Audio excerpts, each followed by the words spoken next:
Well, hopefully you all have the booklets that got handed out yesterday for the waves unit. And you can see here Crescent Collegiate. So whoever passed it on to me was a teacher teaching at Crescent Collegiate, and that teacher got it off somebody else, and it's been passed around and edited by different teachers. So here we go. Introduction to waves. Some of this stuff. A wave. Most people know what this is, a transfer of energy in the form of traveling disturbance, a vibration. So, what you did in the lab where you just had something swinging back and forth, that was an example of a vibration. Something on the end of a spring bouncing up and down, that's an example of a vibration. Simple harmonic motion. So, like a pendulum swinging back and forth at the same rate the whole time, that would be an example of simple harmonic motion. Something bouncing up and down on the spring, waves passing through the ocean. These are all simple harmonic motion. It's oscillations that are repeated. They're regular. The timing doesn't change. Think of a metronome going back and forth. And those repeated oscillations can create waves. A single pulse is just one part of a wave. Right, so like a pulse is, you go up and down once, and that that crest travels along the string or whatever, and that is a single pulse. But a wave is just a repeated series of pulses up and down, back and forth, whatever. The frequency and the period, we've already studied that. This is what I had you doing in the lab, and you know that your frequency, or you already have this equation down pat. The frequency is the number of cycles, and then you divide it by the seconds, and that tells you how long it takes. And this is in hertz, which is just another way of saying per second, right? So if you have a 2.0 hertz, just means 2.0 complete cycles per second. That's what frequency means. And then the period is the reciprocal of that. And so then we just have these seconds on top and the cycles on bottom. And this is just telling you how long for one complete cycle. It could be a vibration, it could be a wave, but whatever the motion that's being repeated is, this is the time it takes for one of those to occur. And note that the frequency and period are reciprocals of each other. So if you know the frequency, you can get the period immediately. And if you know the frequency, you can get the period. The other way around. If you know the frequency, you can get the period immediately. If you know the period, you can get the frequency immediately. And you don't need to do any additional calculations because you just flip them upside down and you get the other one. They're just mirror images of each other. When we're dealing with a wave, so here's like a diagram of a wave that's in its frozen state. But luckily, we have a FET application that can explain how this works. And I've got one set up here. And I don't know if you had a chance to look at this yesterday. But this is called FET wave on a string. Okay, so I have the damping turned off.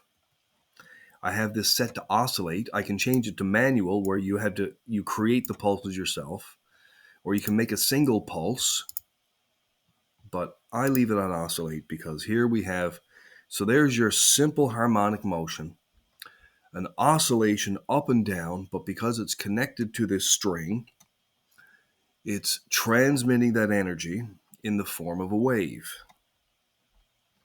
I have my tension turned on high. I can change that. I can put a ruler in here and measure the distances. Put this down right there. Put that on the, no, put that there, I think. And so I can measure, there's from the start of the wave like that. I can put a timer in and time how long it takes. And this reference line, I'm just going to put that down here right at the equilibrium point like that. So now I have a wave that's going back and forth. That's a lot better than the picture that's in the booklet there. So if I freeze this, you can see that we have, this is a crest, and I can actually write on this with my, this little thing I got over here is called Epic Pen.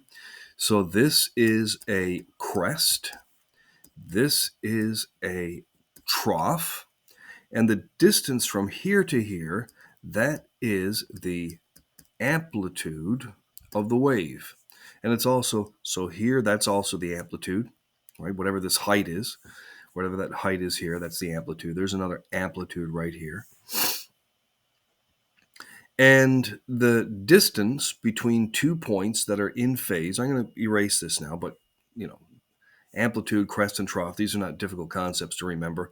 Crest is the hump on top, trough is the one on the bottom, and the amplitude is the distance that the crest or trough is away from the rest axis. So there's the rest axis right here. And we call this, that's the equilibrium position. The rest axis is where this rope would be if there were no wave passing through it. So that's the rest axis. Rest axis, equilibrium position, crest, trough, amplitude. And now I'm going to erase that and do something else. So if we look at this distance here, the distance between this crest and the next adjacent crest, we call that one wavelength. So this is a wavelength.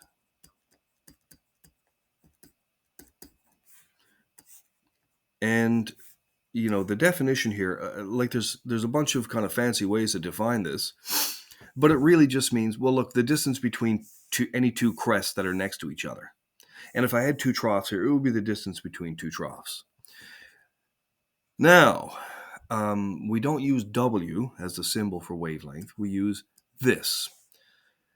Don't ask me why. That's the Greek letter lambda. Okay?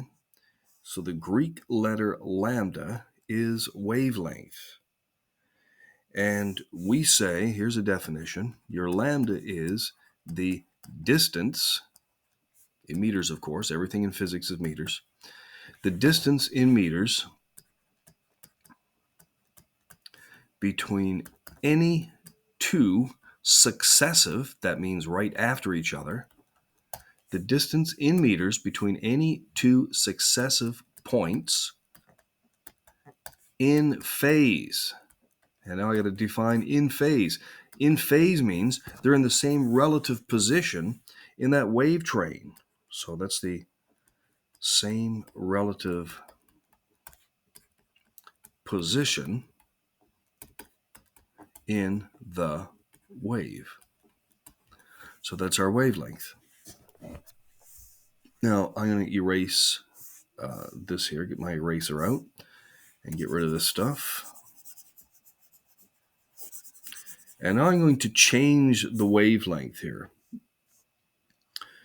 And the way that I do that is I can change the frequency. Let's let this play again. So now if I change the frequency, watch what happens. I'm going to increase the frequency. Look at that. So now I've got this thing is going up and down faster. That's what the frequency means. It means that it's going up and down 1.87 times per second. Okay? And if you wanted to find out the period, you would just say, oh, well, it's 1 over 1.87, and that would give you the period. Now when I freeze frame, it's easier to see where the wavelength is. So that's one wavelength there, like so. This is one wavelength here. They're all the same. If you choose any 2 points that are in phase, I could choose this point and this point. They're in the same relative position in the wave. So all these are wavelengths. They're all between successive points in phase. And you notice what's happened. As I increased the frequency, I decreased the wavelength. Right? So if the F increases, the lambda decreases. Those two things, they're kind of like, they're directly related. They're inversely related to each other. As one goes up, the other goes down. So if again here, now I'm going to erase what I've just written. this here stuff. And change my frequency again. This little device I have over on the side is called EpicPan, and it allows me to write directly on the screen like this. So if I let this play, and now, so here's my frequency. I'll turn it way. Oh, look at this. So you can see that the wavelength has greatly increased as my frequency has decreased. Right? Okay, so that's enough. We can go back to the document here now. I'll let that keep playing. So now I got to get rid of everything on the screen. There we go. Now I'm switched back.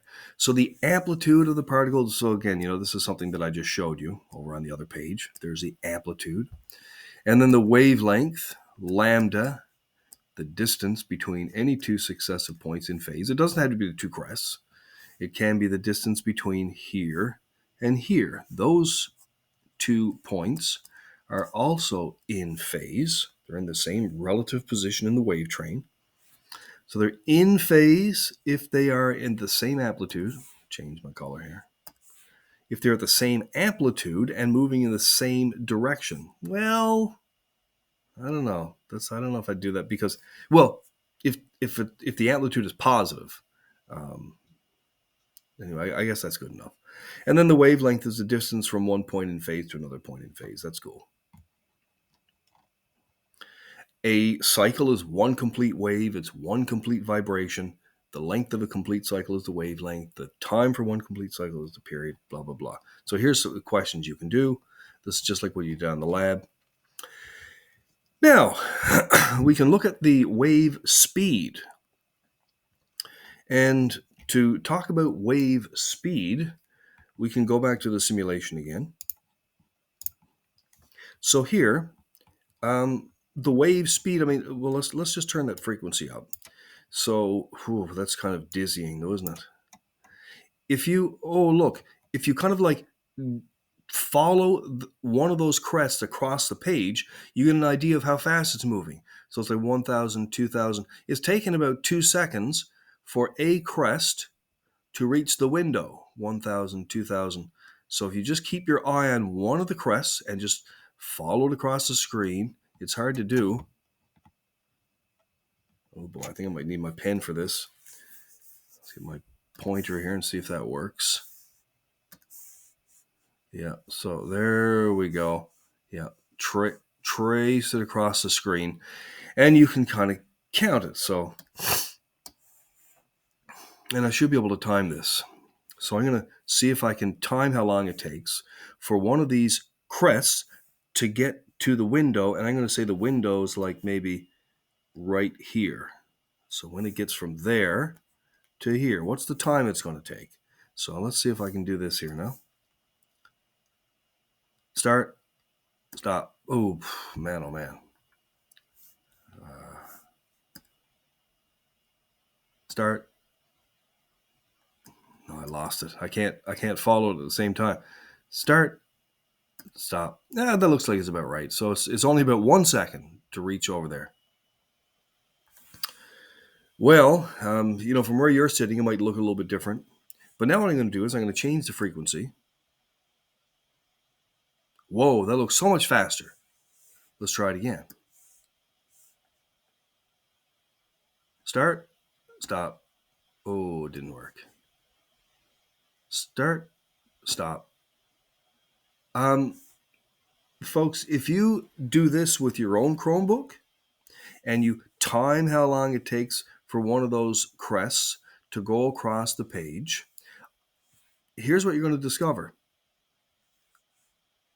It is actually the same no matter what you do. You can change the frequency and change the wavelength, but the time it takes for a crest to go across the page is not going to change. It looks lazier because there are fewer crests on the page at the same time. But if you time this, so crest, it's the same. I'm telling you, it makes no difference. It's the same. And you can, I hope you do try it. If you have this simulation open on your Chromebook, go for it, right? Like change the frequency, which changes your wavelength, And watch what happens to the wave speed. So here's what we found out. We know that if you, oops, I'll go back to my pencil again. We know that if the F gets bigger, right? So if it increases, the lambda decreases. But, and again, try if you don't believe me, try it. But the wave speed stays constant. That's kind of unusual. That's an unusual finding. But this is a universal truth about waves. The only thing that determines the wave speed is the material itself, not the frequency. So the only thing that determines wave speed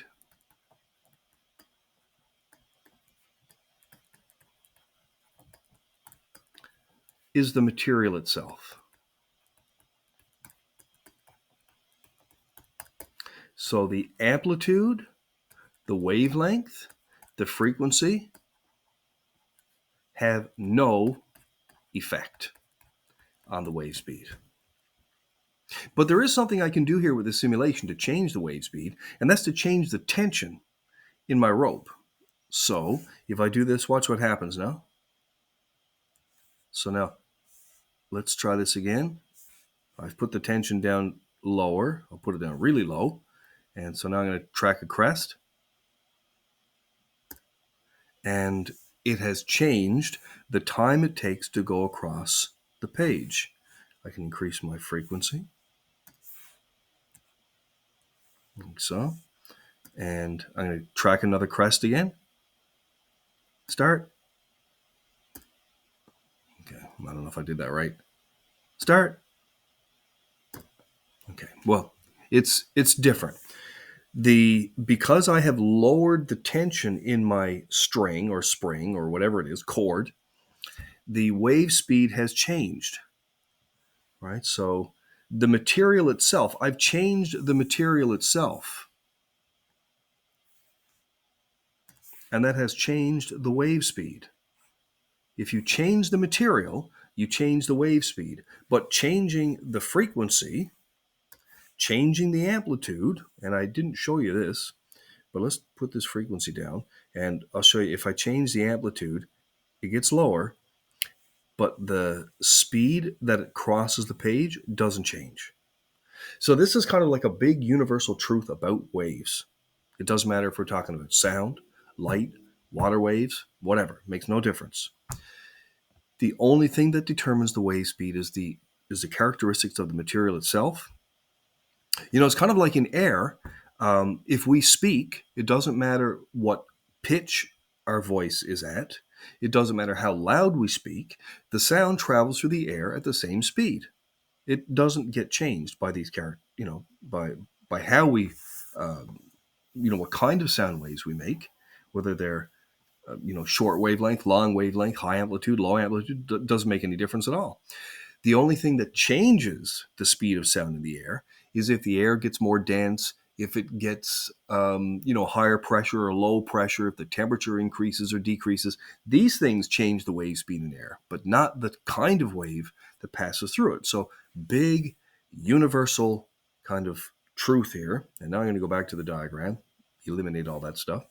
The speed of a wave depends only on the medium of the wave. The amplitude and frequency have no effect on the speed. If you change the medium, you change the speed. And then there's this business about energy. Well, the frequency and the amplitude are two things that determine the energy of the wave.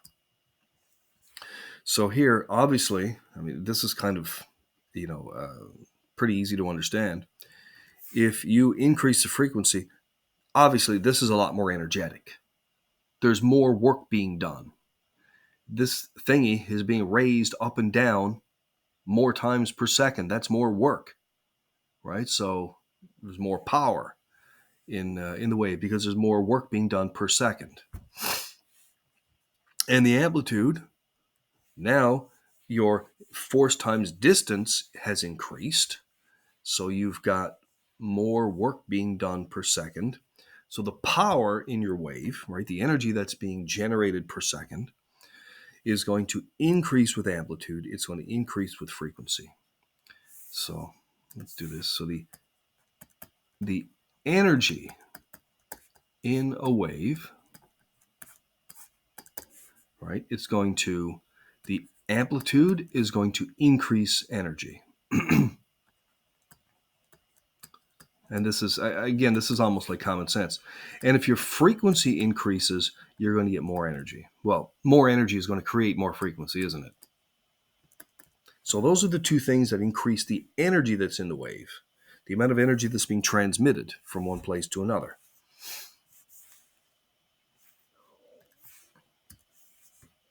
All right, got to get rid of that stuff again. So the wave speed has nothing to do with the, we just saw that.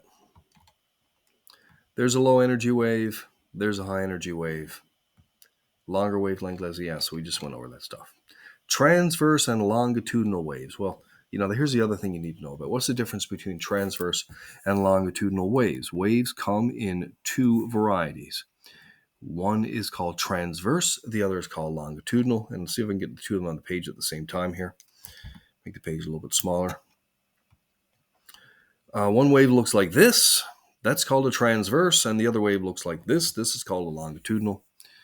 So longitudinal waves, the particles vibrate parallel to the direction of the wave's motion. Here, the coils in the slinky are vibrating back and forth like this, right? They're going back and forth, and the wave direction is like this. It's parallel. Here, the particles in the rope are going up and down like that, or they could be going back and forth. But the wave itself is moving like this. In other words, they are perpendicular to each other. So this is a perpendicular situation. This is a parallel situation. So a transverse wave, you have perpendicular characteristics. The particles are going up and down. The wave is going that way. Here in the longitudinal waves, you have a parallel situation.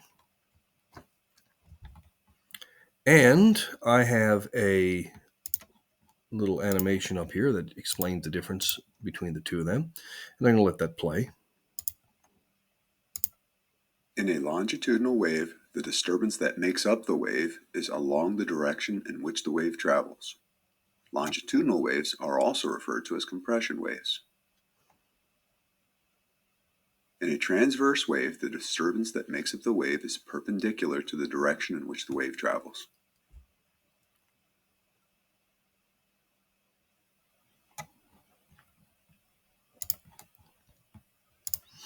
Well, there you go. I mean, that's just kind of like information for you to learn. To earn $350, you could trap 10 attic-dwelling opossums for $35 each, or you could open a Simply Financial no-fee checking account and earn $350 without a single angry morsel. Well, that wasn't necessary. So let's go down here. Reflection of pulses. This, I think I might return to this later and skip ahead over that. So here's a bunch of questions here on frequency and period for you to do. Right, this stuff on reflections, I think I'm going to go back and treat that later because it's kind of, it looks to me like it's a bit out of order. So here's something you can do today. Are these questions right here? So that's page 6. So questions on page 6. And then there's some stuff here about the universal wave equation, which I think I will define that for you. I think I'm going to go back and do that. So the universal wave equation is how fast is that wave moving? So there we go. So this is uniform motion. So what we're going to do here now is try and find an equation for the speed of the wave. Okay. So your V is equal to D over T, right? So speed is equal to distance over time. That's for uniform motion. There's no acceleration taking place here. Everything is moving at the same rate. Right, so our D, in this case, let's call the D one complete wavelength. So the D here is going to be lambda. So that's a distance in meters, like that. And the time is going to be how long does it take for one vibration to go past a given point? And that's actually the period. Okay, so here we have the time for one wave to pass by is equal to the period. So we can change that into V is equal to lambda over T. There's the equation. The lambda is the distance, and the T is the per seconds it takes for one wave to go past a given point. And, remember now that our T is equal to 1 over F. So that is the universal wave equation. But we can also rewrite it like this. The V is equal to lambda. Flip this upside down, and now it's lambda F. So there's two different ways of writing the universal wave equation. Lambda over T, which is distance over time, or distance times per second, right? That's what your frequency is. So the universal wave equation is just V is equal to lambda F. That's the main one we use is the second one here, but both of them are true. So we started off with just this basic, uniform motion equation, and we generated something called the universal wave equation. And like I said, it's universal. Waves travel in uniform motion. They don't accelerate. And so the universal wave equation is almost always written like this. V is equal to lambda F. Lambda is the length of the wave. The frequency is the number of waves that pass by a given point per second. That's what the frequency is, right? The frequency is the number of waves that pass by a given point per second, like so. So there's a universal wave equation. Oops, I'm going to get rid of all this stuff on the screen here now. Seems a shame, but it has to go. There we go. So now there's a universal wave equation. V equals lambda F, which is really just distance over time, just in a different format. And now you can calculate, you can do these questions here on page 6 and 7. Oh my goodness, look at all this stuff. So actually you can work away now. You can do everything, I think, up to number 8. So you can do everything up until number 8 on page 8. So now you can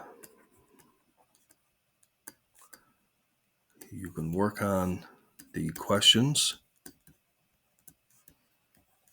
up to here on page 8. And this is a posted video, which means you can go back and watch it. You can freeze frame. So hopefully you'll find that helpful. And now I'm going to X out of here now.